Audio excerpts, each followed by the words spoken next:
अभी हम लोग देखते हैं classification of solution bye it's physical state. On the basis of physical state, solution can be classified into three categories: solid solution, liquid solution, and gaseous solution. Remember one thing: physical state of solution depend on the physical state of solvent. I repeat, physical state of solution depend on the physical state of solvent. If solvent is solid, solution is solid. No matter solute is solid, liquid, or gas, whatever. If solvent is solid, solution is solid. Similarly, solvent is liquid, solution is liquid. And if solvent is gas, solution is also gas. So we have some examples. The first example of solution, very first example, solid in solid. Solid in solid. All type of alloys, mixture of two or more than two metals, like brass, German silver, 22 karat gold ornaments, 22 karat gold bar, not 24, 22 karat, because in 22 karat gold, small amount of copper is added into gold. Okay, so here both metal are in solid form. Before mixing they are solid, and after mixing the alloy are also in the solid form. ठीक है. फिर liquid in solid. Liquid in solid में क्या होगा? Liquid in solid मतलब solute liquid है, solvent solid है. वैसे दो एग्जांपल है हमारे पास यहाँ पे. हाइड्रेटेड सॉल्ट जैसे कि LiCl इंटू 6H2O. यहाँ पे before mixing water with lithium chloride, water in the liquid form, lithium chloride is a solid form, water is present in interstitial space of the solid lithium chloride. Lithium chloride का जो crystal है उसमें बीच में थोड़ी vacant space होगी जिसको बोलते हैं इंटरस्टिशियल स्पेस. उसमें क्या छुपा हुआ है? पानी. Such kind of solution is known as also hydrated salt. Okay. Another example is amalgam of mercury with sodium or magnesium or zinc. ये जो वर्ड है एमालगम मतलब मर्क्यूरी उसमें सॉल्यूट होगा.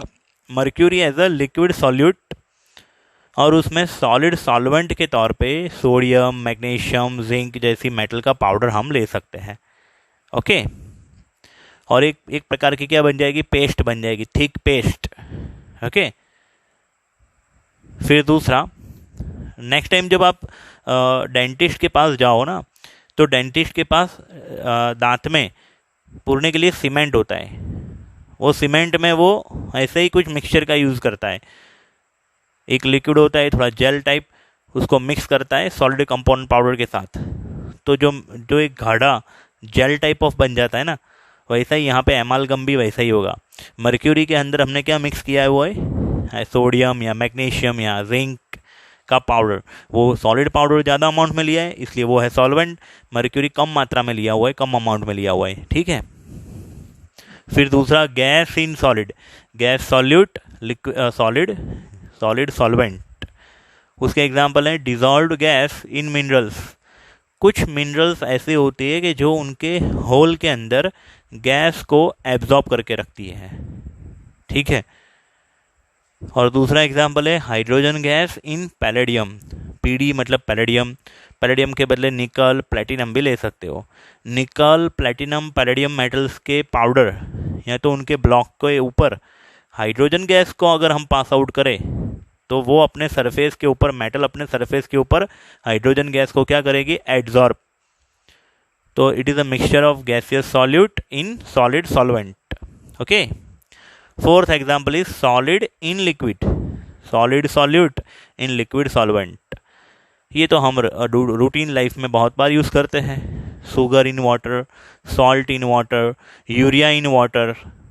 ठीक है. Glucose in water. तो sugar is a solute, solid solute. Water is a liquid solvent. Liquid in liquid, liquid solute in liquid solvent. उनके एग्जाम्पल में हम ले सकते हैं alcohol in water, alcohol in water, alcohol solute है, water solvent है, और दोनों लिक्विड है, ठीक है। फिर petrol in kerosene, petrol in kerosene मतलब पेट्रोल है यहाँ पे सॉल्यूट है, कैरोसिन सॉल्वेंट है। Gaseous solute in liquid solvent, gaseous solute in liquid solvent, उसके एग्जाम्पल में CO2 गैस इन वाटर, जिसको हम सोडा वाटर बोलते हैं, कार्बोजिनेटेड वाटर या तो सोडा वाटर, ठीक है। थम्स अप, पेप्सी, उसके अंदर भी क्या होता है, गैस को लिक्विड के अंदर डिसॉल्व किया जाता है, तो gaseous solute in liquid solvent.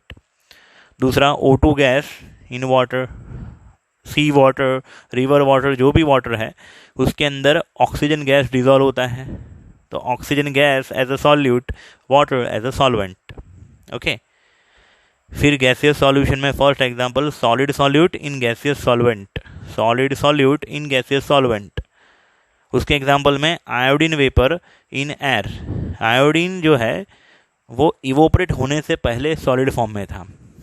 Iodine की टैबलेट, उसको हमने ओपन छोड़ दिया तो वो सब्लिमेशन होगा उसका, और सब्लिमेशन होके आयोडीन की टैबलेट कन्वर्ट हो जाएगी I2 गैस में और मिक्स हो जाएगी एयर में। तो iodine is a solute, solid solute, and air is a gaseous solvent, okay. Another example camphor in nitrogen gas, camphor in nitrogen gas, camphor means कपूर, ठीक है। जो दिए के अंदर कपूर कभी हम डालते हैं ना तो क्या होता है, वो कैम्फर सब्लिमेट हो जाता है। कैम्फर कैसे फॉर्म में था, सॉलिड फॉर्म में, और नाइट्रोजन गैस गैसियस फॉर्म में, ठीक है। तो camphor as a solute, solid solute, and nitrogen gas as a gaseous solvent. फिर 8th example liquid solute in gaseous solvent, I repeat liquid solute in gaseous solvent. उसके example में humidity in air, humidity in air. आप सोचिए सी water के ऊपर से अगर liquid, surface के ऊपर से लिक्विड इवोपरेट हो जाता है तो लिक्विड कन्वर्ट हो जाएगा वाटर वेपर में, ठीक है। तो ह्यूमिडिटी इन एयर, तो water particle, water vapour particle as a liquid solute and air as a solvent, gaseous solvent. Another example chloroform, CH3 chloroform in nitrogen gas. Evaporation होने से पहले chloroform, pure chloroform liquid form में होता है। Pure chloroform को हमने nitrogen वाले atmosphere में खुला छोड़ दिया तो वो क्या हो जाएगा, evaporate. Here chloroform is a liquid solute and nitrogen as a gaseous solvent, okay, got it.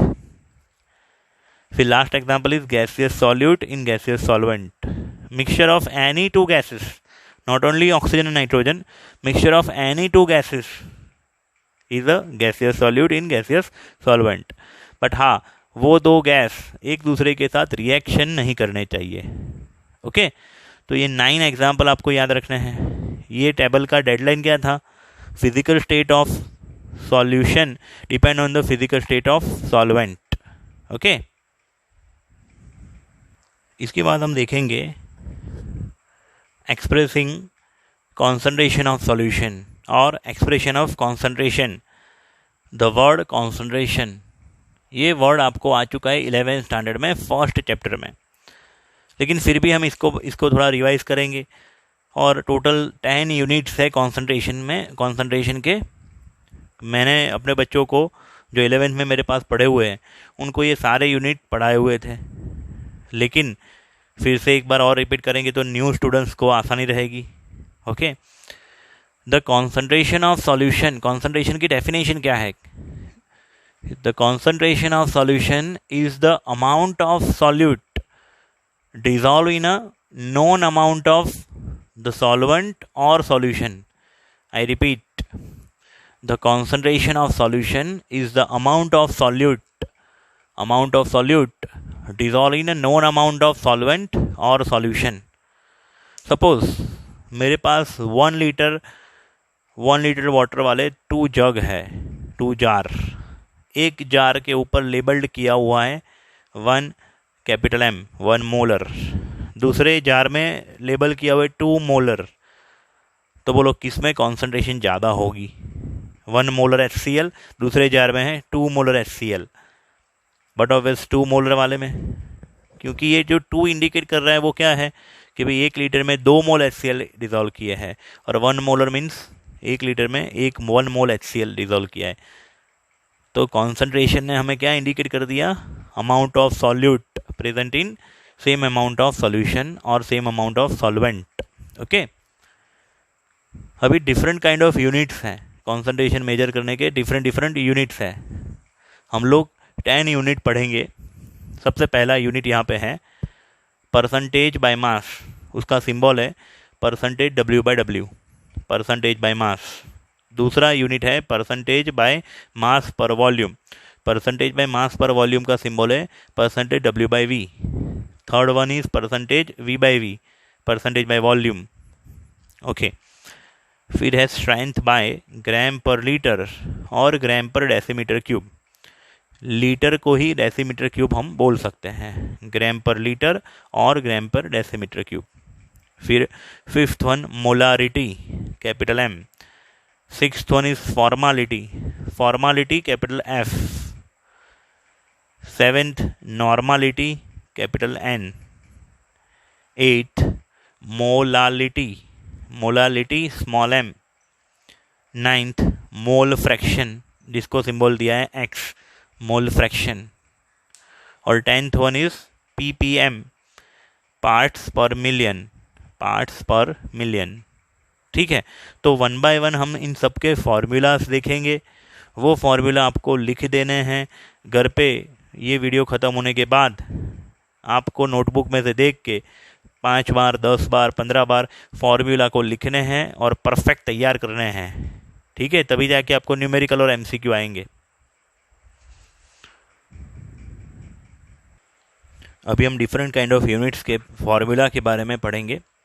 सबसे पहला यूनिट है percentage by mass, percentage by W/W, percentage W/W। Percentage W/W का फॉर्मूला है 100 into mass of solute in gram upon में मास of solution इन ग्राम। हाँ, यहाँ पे आप ऊपर नीचे दोनों जगहों पे ग्राम ग्राम ले सकते हो, या तो दोनों जगहों पे किलोग्राम किलोग्राम भी ले सकते हो। सेम यूनिट आपको रखना है। ठीक है, इसका अगर डेफिनेशन बनाना है तो ऐसा बना सकते हैं कि percentage W/W is equal to mass of solute dissolve in 100 gram solution. I repeat, percentage W/W is equal to mass of solute dissolve in 100 gram solution. Okay, तो अगर हमें ऐसा दिया है कि 10% W/W glucose solution in water, 10% W/W glucose solution in water, इसका meaning हम कैसे निकालेंगे कि in 100 gram solution 10 gram glucose and 90 gram water are present.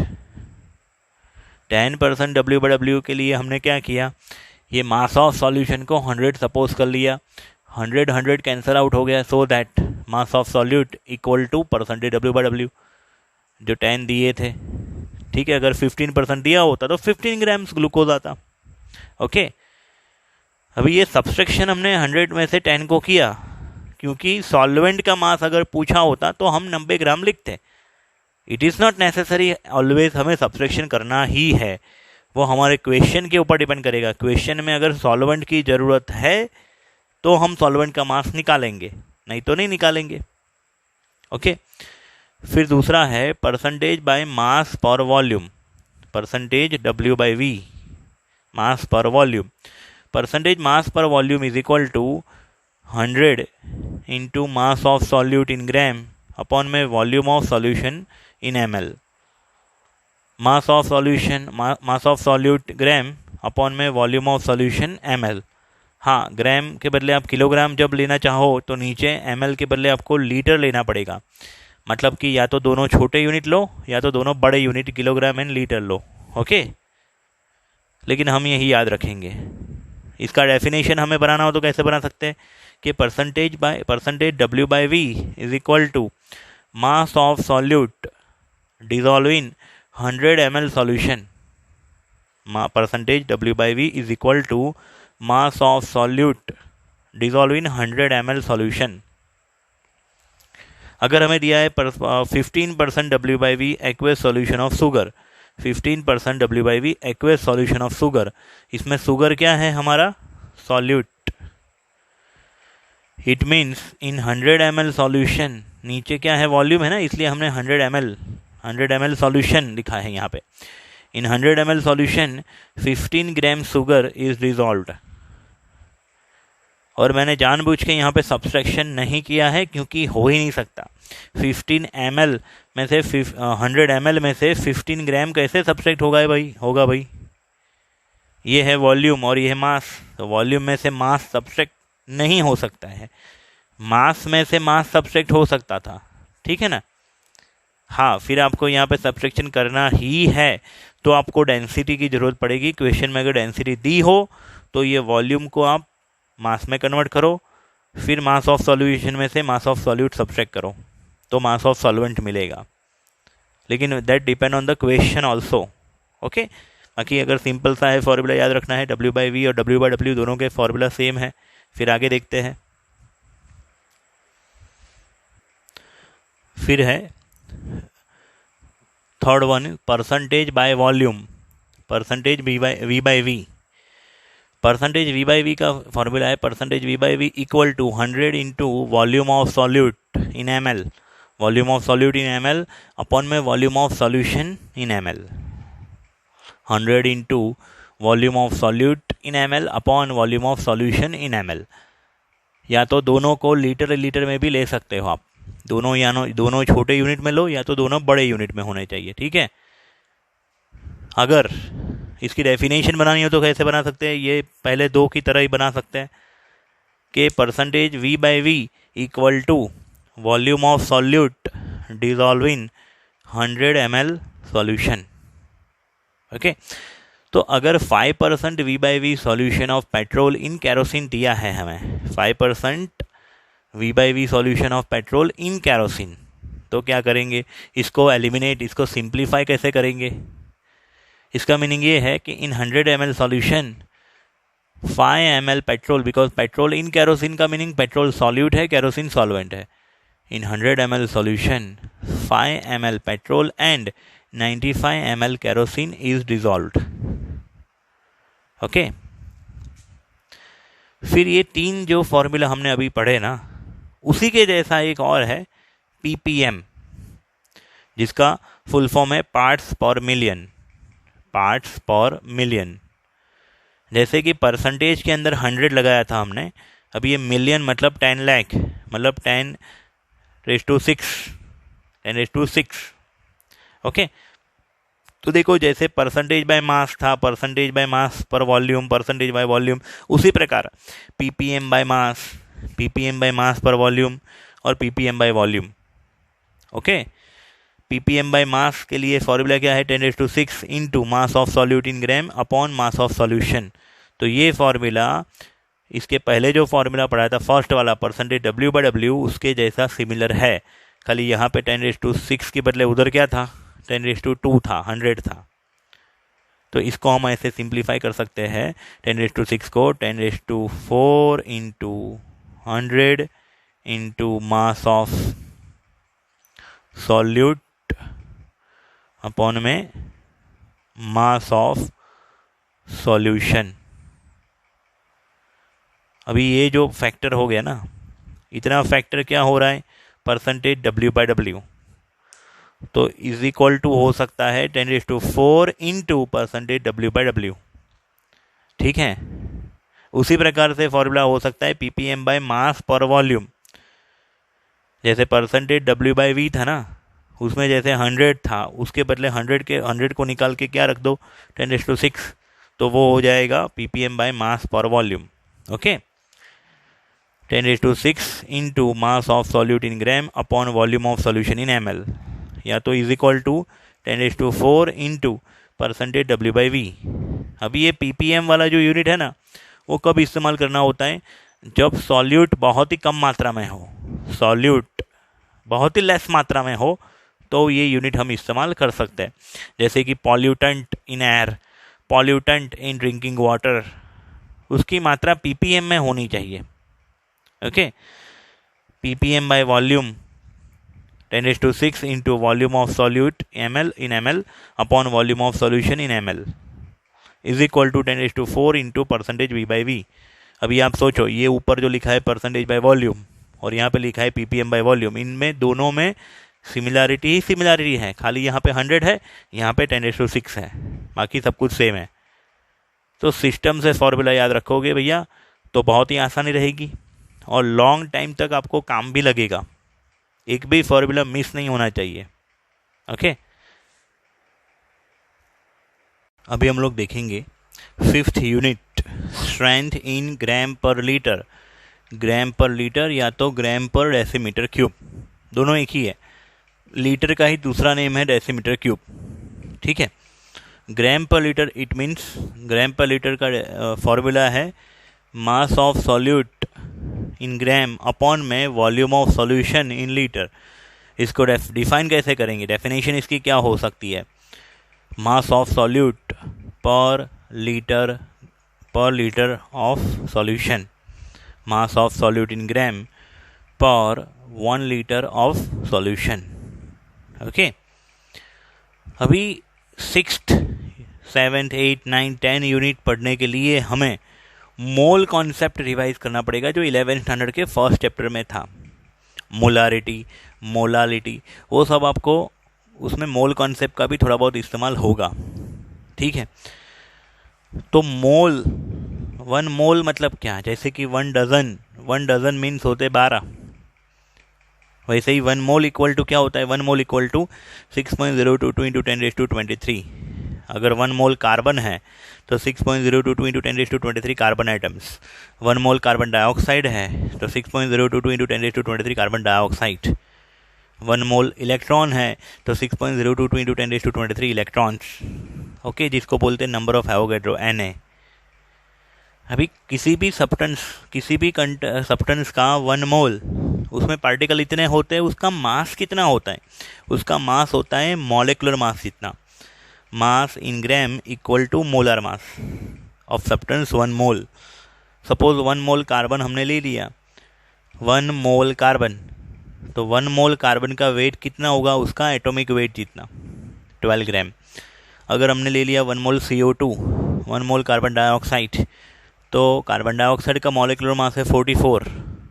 ठीक है, तो 1 मोल कार्बन डाइऑक्साइड में पार्टिकल्स कितने होंगे, इतने 6.022 इंटू 10⁻23 कार्बन डाइऑक्साइड मॉलिक्यूल्स, लेकिन उसका मास कितना होगा, मोलर मास जितना। मोलर मास कितना है, 44 ग्राम। और उसका वॉल्यूम कितना, volume of gas at STP और NTP 22.4 लीटर। याद रखिएगा, अगर हमारे पास 1 मोल CO2 है तो उसका मास होगा 44 ग्राम, लेकिन उसका वॉल्यूम, उसने कितना स्पेस ऑक्यूपाई किया होगा, तो भाई 22.4 लीटर अप्रॉक्स। ओके, उसके बाद हम देखते हैं, जो मैंने अभी ये चार्ट बताया वही चार्ट के ऊपर से मैंने बात करी। 1 mole carbon means 6.022 into 10⁻23 carbon atoms, उसका मास कितना होगा, 12 ग्राम। मतलब ये यहाँ पे जो लिखा है वो है मोल अमाउंट, ये जो लिखा है वो क्या है, number of species, number of particles, और यहाँ पे जो लिखा है वो क्या है, मास। इधर गैस तो है नहीं कार्बन एटम, लेकिन गैस होता तो वॉल्यूम भी हम इन्वॉल्व कर सकते थे। ठीक है, अगर 1 मोल कार्बन है तो इस हिसाब से होगा, 1 मोल CO2 है तो 6.022 into 10⁻23 CO2 molecules equal to 44 gram. उसका मास कितना होता है, मॉलिक्यूलर मास कितना। और 1 मोल CO2 कितना स्पेस ऑक्यूपाई करेगा STP के ऊपर, 22.4 लीटर वॉल्यूम ऑक्यूपाई करेगा। अगर मैंने इसको 2 से मल्टीप्लाई किया ना, बाकी के 3 को भी मेरे को 2 से मल्टीप्लाई करना पड़ेगा। अगर आप किसी भी एक को 2 से मल्टीप्लाई करते हो, बाकी 3 भी 2 से मल्टीप्लाई हो जाएंगे। ओके, जैसे कि 2 मोल CO2, तो उसके नंबर ऑफ पार्टिकल्स कितने होंगे, 12.044 इंटू 10⁻23 CO2 मॉलिक्यूल्स। उसका मास होगा 88 ग्राम, उसका वॉल्यूम होगा 44.8 लीटर CO2। ये ऑलरेडी 11th स्टैंडर्ड में आप सीख चुके हो, इसके ऊपर से न्यूमेरिकल भी कर चुके हो, ये मोल कॉन्सेप्ट के ऊपर से। उसके फॉर्मूलाज क्या क्या आपने यूज़ किए हुए थे 11th स्टैंडर्ड में, एक तो mole is equal to given mass upon molar mass W/m, या तो small m upon capital M। Generally देखो फिजिक्स में W मतलब वेट, M मतलब मास, लेकिन केमिस्ट्री में वेट और मास दोनों को एक ही लेते हैं कभी कभार। बाकी एक्चुअली साइंटिफिकली देखा जाए तो वेट अलग चीज़ है, मास अलग चीज़ है, लेकिन हमारे यहाँ पे केमिस्ट्री में मास वेट एक ही ले लेते हैं। W/m mass, given mass upon molar mass. Okay, mole का फॉर्मूला क्या है? Given mass upon molar mass. Suppose करो मैंने आपको दे दिया 90 ग्राम वाटर, 90 ग्राम पानी, 90 ग्राम वाटर, तो 90 gram is a given mass upon water का मॉलिक्यूलर मास है 18, तो 90 ग्राम के अपॉन में 18 तो हो जाएगा 5 मोल। तो अगर मेरे पास 5 मोल वाटर है, उसका मतलब उसमें पार्टिकल्स कितने होंगे? एवोगैड्रो नंबर जितने पार्टिकल्स इंटू 5 कर देने पड़ेंगे। तो 5 इंटू 6.022 इंटू 10⁻23 H2O मॉलिक्यूल्स। उसका वेट कितना होगा? तो 5 मोल, 5 इंटू 18 90 ग्राम वाटर। और अगर गैस है, वाटर वेपर है STP के ऊपर, तो उसका वॉल्यूम होगा 5 इंटू 22.4 लीटर। ओके, दूसरा n is equal to number of species upon Avogadro number. Number of species, species मतलब particles, atoms, molecule, electron, proton etcetera. तो number of species upon Avogadro number. Okay, दूसरा mole of gas at STP। Mole of gas at STP is equal to given volume of a gas in litre upon 22.4। n is equal to volume of gas in liter upon 22.4. This formula can be used at the time of STP और NTP for gas. ये दोनों formula ऊपर वाले first दो gas के लिए, solid के लिए, लिक्विड के लिए, तीनों के लिए एप्लीकेबल है, लेकिन आखिरी के दो जो फॉर्मूला है ना, वो खाली गैस के लिए एप्लीकेबल है। Okay, mole of gas at any temperature and pressure n is equal to PV upon RT। ये फॉर्मूला कहाँ से आया? Ideal gas equation PV is equal to NRT, ऊपर NRT के ऊपर से आया। इसमें मैंने n को सब्जेक्ट बनाया। n is equal to PV upon RT। P means pressure in bar और atmosphere, V means volume of gas in litre, R means gaseous constant, universal gaseous constant 0.08314 bar litre kelvin inverse mole inverse, और 0.0821 atmosphere litre kelvin inverse mole inverse. T means temperature in kelvin. Okay बच्चों, तो ये mole concept थोड़ा बहुत मैंने brief में revise करवाया है, याद रखिएगा। नेक्स्ट हम यूनिट देखेंगे मोलारिटी और मोल पर लीटर, या तो हम बोल सकते हैं मोल पर डेसीमीटर क्यूब। सबसे ज़्यादा यूज़ होने वाला यूनिट ये है मोलारिटी। ठीक है, उसकी डेफिनेशन ये हो सकती है molarity is equal to the mole of solute per litre solution. If 2 mole dissolve in 1 liter solution, molarity is 2 liter. If 1 liter solute dissolve in 1 liter solution, 1 mole solute dissolve in 1 liter solution, molarity is 1 molar. If 0.5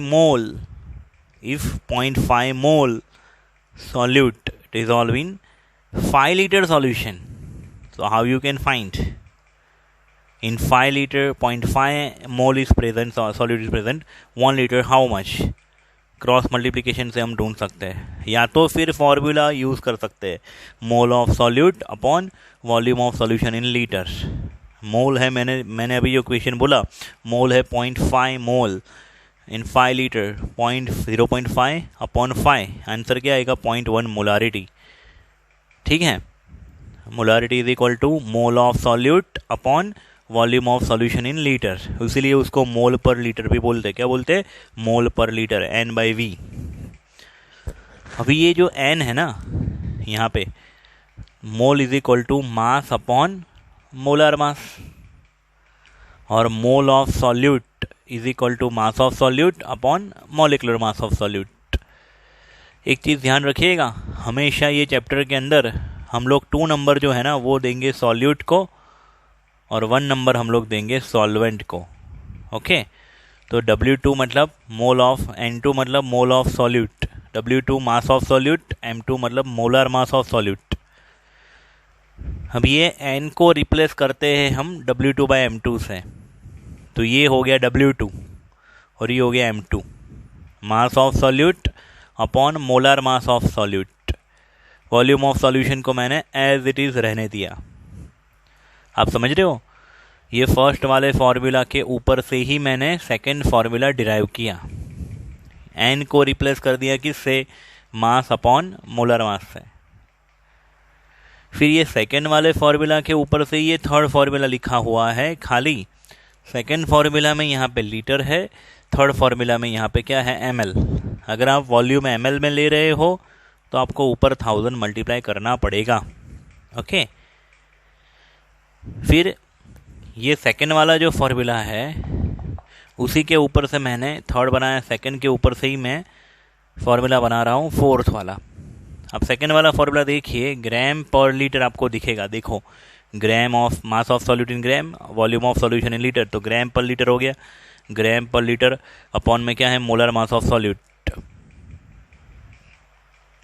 और दूसरे दो important formula जो 11th standard में हमने already use किए हैं, एक है डाइल्यूशन के लिए, equation for dilution M1V1 is equal to M2V2। अगर आपके पास कोई कॉन्सनट्रेटेड सॉल्यूशन है और कॉन्सनट्रेटेड सॉल्यूशन में आप पानी ऐड करके या तो सॉल्वेंट ऐड करके उसको डाइल्यूट कर रहे हो, तो क्या होगा, उसका वॉल्यूम बढ़ जाएगा। 1 लीटर पानी है, उसमें कुछ सॉल्यूट डाला हुआ है, 1 लीटर सॉल्यूशन में सॉल्यूट है, अगर आप उसमें पानी ऐड करके या दूसरा कोई भी सॉल्वेंट ऐड करके उसका अगर साइज बढ़ा दोगे तो कॉन्सेंट्रेशन क्या होगी, कम हो जाएगी ना। वो प्रोसेस को बोलेंगे dilution. At the time you have to use M1V1 is equal to M2V2। M1V1 मतलब M1 means initial molarity, V1 means initial volume, M2 means final molarity, V2 means final volume, total volume V2। फिर दूसरा formula हमने use किया था 11th standard में, equation for mixture, M total is equal to M1V1 plus M2V2 plus M3V3 upon V1 plus V2 plus V3। ये equation of mixture का भी इस्तेमाल कर सकते हैं जब हमारे पास 2 और मोर देन 2 सॉल्यूशंस ऐसे हो कि जिसमें सॉल्यूट सेम है लेकिन कॉन्सेंट्रेशन डिफरेंट है। जैसे कि एग्जांपल के तौर पे 0.1 मोलर HCl, 0.2 मोलर HCl, ऐसे मेरे पास 2 अलग अलग सॉल्यूशन है। 0.1 मोलर HCl, 0.2 मोलर HCl, दोनों की कॉन्सेंट्रेशन अलग है, दोनों का वॉल्यूम भी अलग लिया है। वॉल्यूम हम अलग भी ले सकते हो, सेम भी ले सकते हो, डजंट मैटर। तो आप सोचिए, इनको जब मैं मिक्स करूँगा ना तो एक थर्ड कॉन्सेंट्रेशन प्रोड्यूस होगी। M1 है 0.1, ये है मेरा V1 25, फिर ये है 0.2 है M2 सेकेंड सॉल्यूशन की मोलारिटी, और 10 ml जो है वो है V2 सेकेंड वॉल्यूम का, सेकेंड सॉल्यूशन का वॉल्यूम, और अपॉन में करेंगे V1 plus V2 total volume 25 plus 10 35। तो इसके ऊपर से आप क्या ढूंढ सकते हो, टोटल M टोटल ढूंढ सकते हो। ओके बच्चों, तो ये डाइल्यूशन और मिक्सचर का फॉर्मूला भी इस्तेमाल होगा।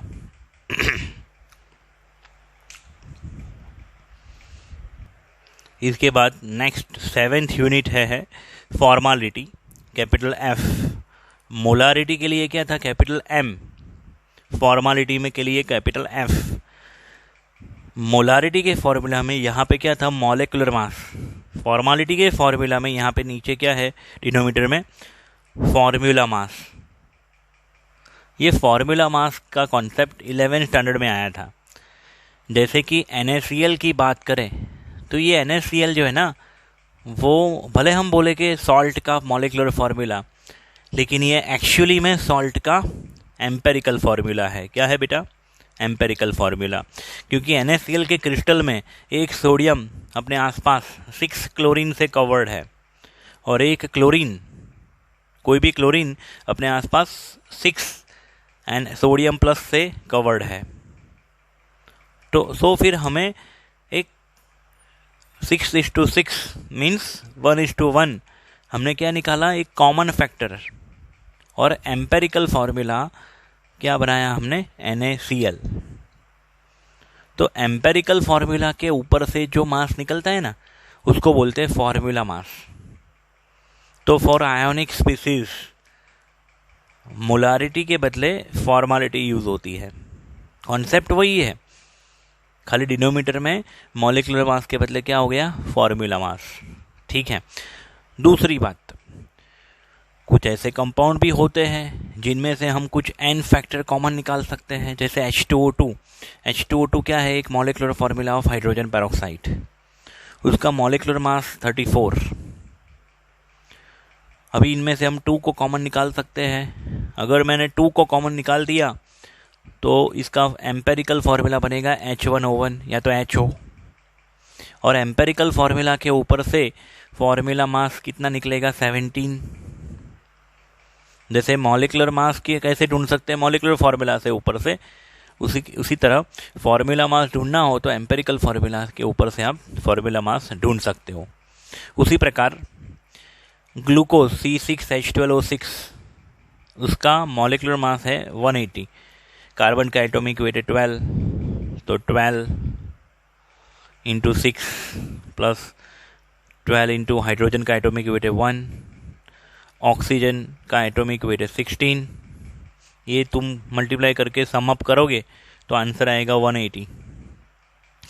इसमें से हम कितना फैक्टर कॉमन निकाल सकते हैं, N6 कॉमन फैक्टर निकाल सकते हैं।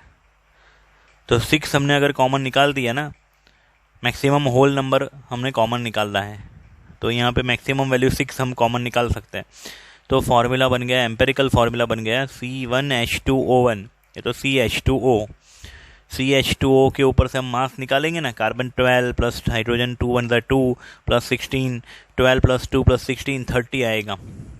या तो आप 180 को डायरेक्ट डिवाइड कर दो 6 से, क्योंकि हमने 6 कॉमन फैक्टर निकाला, 180 डिवाइड बाई 6 तो भी क्या आ जाएगा, 30। मतलब अगर हमारे पास कोई सम में ग्लूकोज है और ग्लूकोज का यहाँ डिनोमीटर में अगर हमने मॉलिक्यूलर मास रखा ना, तो वो मोलारिटी वाला सम हो गया। लेकिन अगर फॉर्मालिटी हमें ढूंढना है तो हमें क्या डिनोमीटर में रखना पड़ेगा, 180 नहीं, क्या रखना पड़ेगा, 30। ये समझाने के लिए ये टेबल मैंने पूरा ड्रॉ किया है, जो 11th स्टैंडर्ड में भी समझा चुका था। पोटाशियम को हिंदी में बोलते हैं फिटकरी। ठीक है। अभी ये K2SO4 into Al2SO4 thrice into 24H2O, ये इतना छोटा सा एक फॉर्मूला है। Okay, K2SO4 Al2SO4 thrice 24H2O। अभी यहाँ पे आप देखिएगा, पोटेशियम, एल्यूमिनियम, सल्फेट, ये सब इवन नंबर में है। देखिएगा, एल्यूमिनियम 2 बार, पोटेशियम 2 बार, सल्फेट SO4 3 + 1 4 टाइम सल्फेट है, 24 टाइम H2O। तो ये सब इवन नंबर में है।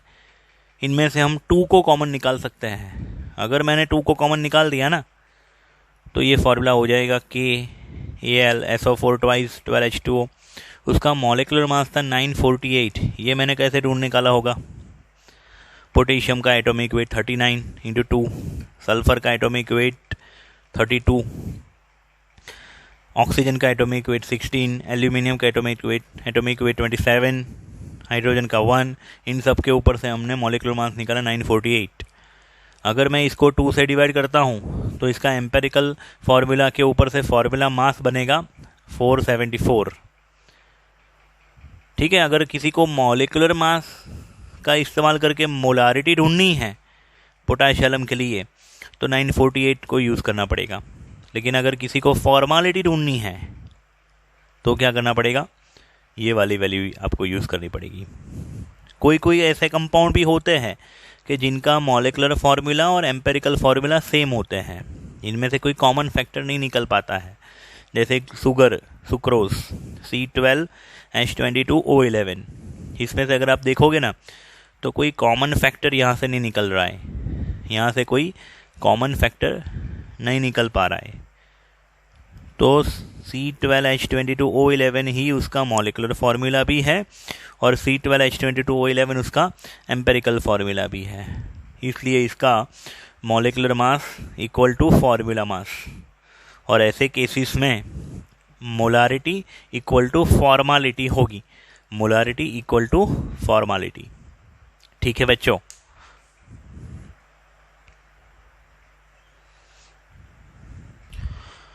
नेक्स्ट हमारा यूनिट यहाँ पे है नॉर्मालिटी, उसका सिंबल है capital N। Normality means number of gram equivalence of a solute, number of gram equivalence of solute upon में volume of solution in litre.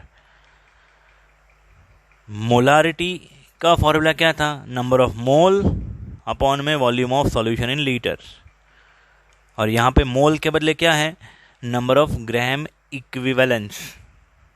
तो ये भैया नंबर ऑफ ग्राम इक्विवेलेंस क्या है? ज़्यादातर आप देखोगे स्कूल में, कोचिंग क्लासेस में, टेक्स्ट रेफरेंस बुक में ये फार्मूला का इस्तेमाल ही नहीं करते हैं, सीधा डायरेक्ट ये फार्मूला। ठीक है, सही बात है, सॉल्व भी हो सकता है, no problem, not an issue, लेकिन बेसिक से अगर आपको रूट से समझना है ना, तो ये फार्मूला में ये जो वर्ड है वो समझना पड़ेगा कि नंबर ऑफ ग्राम इक्विवेलेंस क्या है। जैसे कि मोल मतलब क्या? Mole is equal to W/m, mass upon molar mass. उसी प्रकार number of gram equivalence equal to mass upon equivalent mass, equivalent मास।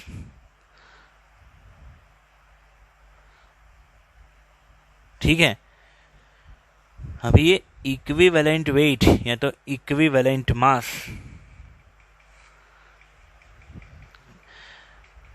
क्या है वो मैं आपको बाद में समझाऊंगा, 1-2 मिनट के बाद।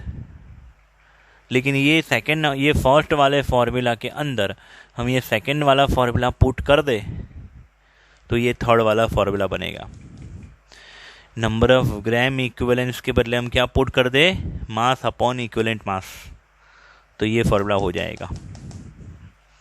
Normality is equal to mass of solute in gram upon में equivalent mass of solute into volume of solution in litre. यही फॉर्मूला था मोलारिटी के लिए, लेकिन डिनोमिनेटर में क्या था? मोलर मास था। नॉर्मालिटी हो जाता है जब आप लेते हो इक्विवेलेंट मास, ठीक है ना। और जब आप फॉर्मूला मास लेते हो ना यहाँ पे, तो वो हो जाता है फॉर्मालिटी, कैपिटल F। अगर आप कॉन्सेंट्रेशन से फॉर्मूला पढ़ोगे ना, थोड़ा ऑब्जर्वेशन और कॉन्सेंट्रेशन से, तो एक दूसरे के साथ आप रिलेशन बना पाओगे। और याद रखना, इतना डिफ़िकल्ट भी नहीं है। ओके, फिर और एक फॉर्मूला है नॉर्मालिटी इज इक्वल टू, इसी के ऊपर से मैंने बनाया है, ज़्यादा कुछ नया लॉजिक नहीं लगाया। अगर लीटर में ले रहा हूँ तो ऊपर 1000 मल्टीप्लाई नहीं करना है। अगर आप वॉल्यूम ऑफ सॉल्यूशन ml में ले रहे हो तो ऊपर आपको 1000 मल्टीप्लाई करना है। ओके, और यही फार्मूला के ऊपर से मैं दूसरा एक फार्मूला भी यहाँ पे लिख रहा हूँ, देखिएगा ज़रा। ग्राम per litre, gram per litre upon में इक्विवेलेंट मास ऑफ सॉल्यूट। और एक शॉर्टकट फार्मूला भी याद रखिएगा, normality is equal to molarity into acidity और बेसिसिटी। अभी ये एसिडिटी और बेसिसिटी क्या है उसके बारे में 11th में ऑलरेडी डिस्कशन कर चुके हैं। किसी को फिर भी प्रॉब्लम है तो मेरा व्हाट्सएप नंबर नीचे दिया हुआ है, आप मुझे पर्सनली पूछ सकते हो, मैं आपको उसकी शीट दे दूंगा। ओके, इसके बाद हमें इक्विवेलेंट मास, इक्विवेलेंट मास अगर ढूंढना है उसके अलग अलग 5 तरीके हैं। Equivalent mass of acid is equal to molecular mass upon basicity. Basicity कैसे ढूंढ सकते हैं? जैसे HCl है तो उसकी बेसिसिटी 1, H2SO4 उसकी बेसिसिटी 2 है, H3PO4 उसकी बेसिसिटी 3 है। ठीक है ना, कितने H+ वो लूज करेगा उसके ऊपर से उसकी बेसिसिटी तय होगी।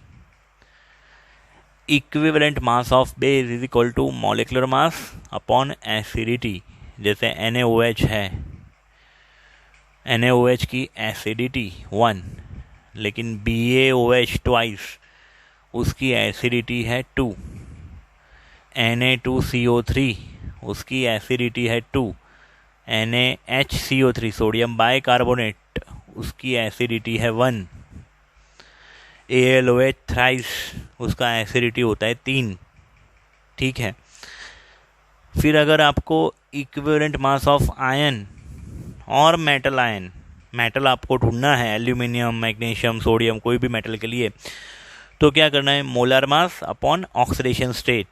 जैसे एल्यूमिनियम के लिए अगर आपको इक्विवेलेंट मास ढूंढना है तो क्या करना पड़ेगा, एल्यूमिनियम का मोलर मास एटॉमिक वेट है 27 अपॉन में 3, तो एल्यूमिनियम के लिए इक्विवेलेंट मास होगा 9। अगर मैग्नीशियम के लिए ढूंढना है इक्विवेलेंट वेट तो 24 उसका एटॉमिक वेट है, अपॉन में उसका ऑक्सीडेशन नंबर होता है +2, 24/2 12।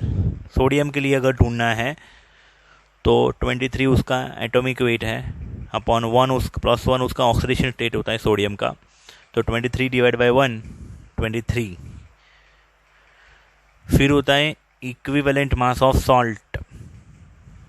इक्विवेलेंट मास ऑफ सॉल्ट, जैसे हमारे पास एक सॉल्ट है समझो Al2SO4 थ्राइस, तो इसका molar mass upon total positive charge of metal. अभी यहाँ पे मेटल का पॉजिटिव चार्ज +3, एक एटम का, 2 एटम है इसलिए +3 टू द +6, तो डिवाइड बाय क्या करना है, 6 करना है, molar mass divide by 6, molar mass divide by 6। Okay. फिर है इक्विवेलेंट मास ऑफ ऑक्सीडाइजिंग और reducing agent is equal to molar mass upon change in oxidation state. Potassium permanganate acidic, neutral और weak basic and strong basic medium, strong basic medium या तो alkaline medium, तीनों medium में वो oxidising agent है। जब वो acidic medium में होता है ना तो KMnO4 का MnO4 माइनस Mn+2 में चेंज होता है। अभी आप देखोगे ना तो मैंगनीज का ऑक्सीडेशन नंबर यहाँ पे +7 से +2, +7 से +2 मतलब 5, oxidation number decrease by 5, oxidation number decrease by 5। तो हमें क्या करना है कि MnO4 का molar mass upon change in oxidation state 5 लिख देना है। एसिडिक मीडियम में अगर वो है तो क्या कर देना है, मोलर मास अपॉन 5। लेकिन न्यूट्रल मीडियम में जो होता है ना KMnO4, न्यूट्रल मीडियम में KMnO4 टर्न इनटू MnO2, मतलब कि +7, मैंगनीज का ऑक्सीडेशन नंबर +7 से +4, यहाँ पे 3 का चेंज हुआ, ऑक्सीडेशन नंबर डिक्रीज बाय 3, तो हमें क्या करना है, मोलर मास अपॉन 3। अगर वो अल्कलाइन मीडियम में है, स्ट्रॉन्ग बेसिक मीडियम में है, तो MnO4 minus turn into MnO4 -2, मतलब मैंगनीज यहाँ पे +7 से +6, खाली सिर्फ 1 का ही डिक्रीमेंट हो रहा है, ऑक्सीडेशन नंबर, ऑक्सीडेशन स्टेट में कितने का चेंज हो रहा है, 1 का, तो मोलर मास अपॉन 1। इसके बारे में भी हमने रेडॉक्स रिएक्शन में चर्चा करी थी 1100 में। ये सब चीज़ों की ज़रूरत पड़ने वाली है बच्चों, याद रख लेना ध्यान से।